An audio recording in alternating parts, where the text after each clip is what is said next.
Alors, bonsoir, bon Zoom ou peu importe la plateforme à tout le monde. Donc, Louis-Richard Tremblay, je suis producteur exécutif au studio interactif de l'ONF, de l'Office national du film du Canada. Ce soir, je vais vous parler d'une coproduction sur laquelle on travaille intensément en ce moment, qui est une coproduction qu'on fait avec un studio à Berlin et en partenariat avec le Massachusetts Institute of Technology. Donc, c'est à propos d'un projet qui s'appelle Chomsky versus Chomsky. C'est un projet là, sur lequel on travaille déjà depuis plus d'un an, même 2 ans, à vrai dire, et qui est sur le point d'être complété là, dans l'année qui s'en vient. Chomsky versus Chomsky, c'est une conversation à propos de l'intelligence artificielle en interaction avec une entité d'intelligence artificielle qui est en construction depuis maintenant là, plus d'un an. Donc, elle est en entraînement. On est en train de la développer, de l'ajuster pour être sûr qu'elle raconte ce qu'on veut qu'elle raconte en interaction avec les visiteurs là, qui vont la rencontrer. Donc, on est déjà dans une étape de prototype. L'expérience va se faire en 3 formats. Ce premier format-là que vous voyez à l'écran, c'est un format en réalité virtuelle, donc ça demande un casque et des manettes. Et ça vous place en conversation avec Chomsky AI, qui est la fameuse entité qu'on est en train d'entraîner et qui va être capable d'entrer dans une conversation assez sophistiquée avec vous et éventuellement avec d'autres personnes avec vous. Donc, la personne, en ce moment, ce qu'elle regarde, ça se passait à Sundance en janvier 2020. C'était un premier test qu'on faisait là. On l'appelait Chomsky First Encounter ou Premier Contact. Et ça nous a permis d'ajuster, de comprendre un peu quelles questions les gens posaient à l'intelligence artificielle, comment ils interagissaient avec cette fameuse entité, qui s'appelle, bien sûr, Chomsky. Donc, pourquoi Chomsky? Chomsky, c'est l'intellectuel vivant aujourd'hui qui est le plus numérisé. Il y a eu des entrevues à propos des sandwichs, puis à propos des relations de pouvoir sur la planète Terre. Donc, il y a une gamme d'interventions incroyables, puis tout ça existe dans des fichiers texte, dans des fichiers son, dans des fichiers images. Donc, ça devient la base de données avec laquelle on construit Chomsky AI, avec son accord, bien sûr. Et ça a l'air à peu près de ça. Ça fait que je vais vous montrer un exemple d'où on est rendu. Puis ça, juste pour vous donner le contexte, puis je reviens après.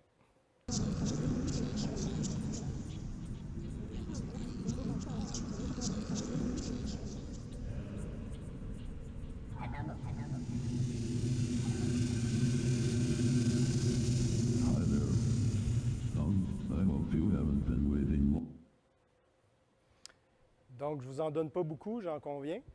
Ça fait que la question qu'on se pose avec ce projet-là, puis qui est piloté par une équipe de création, là, Montréal, Berlin, Boston, essentiellement Sandra Rodriguez, aussi prof au MIT, mais qui est basée à Montréal. L'ONF a travaillé avec elle par le passé.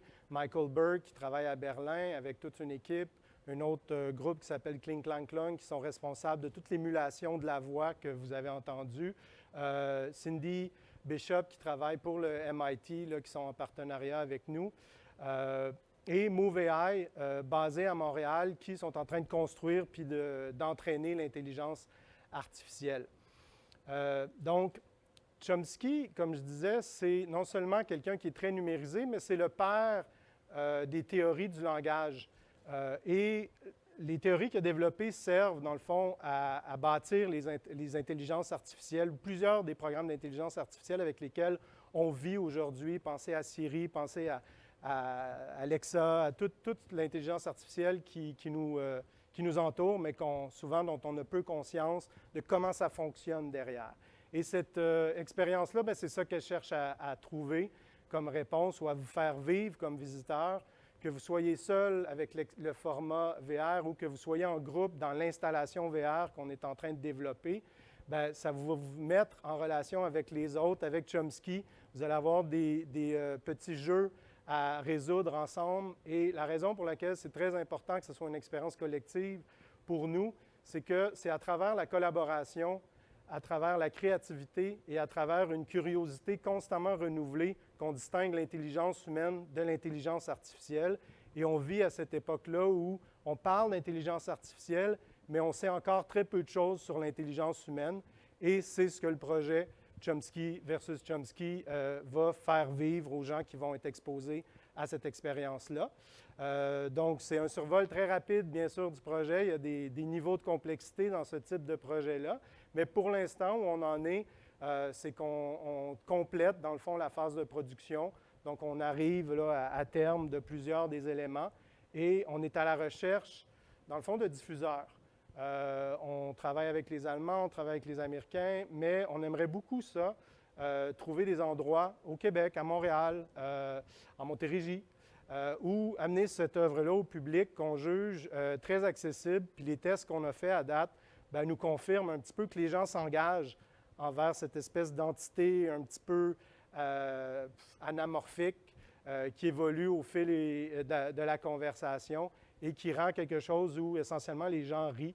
Donc, on sait comment distribuer la VR à travers des réseaux de bibliothèques et tout, mais l'installation, bien, on cherche des espaces assez grands où accueillir plusieurs personnes puis rendre cette expérience-là bien, la mieux diffusée possible en Montérégie, au Canada, au Québec et à travers le monde. Donc, c'est tout pour moi ce soir.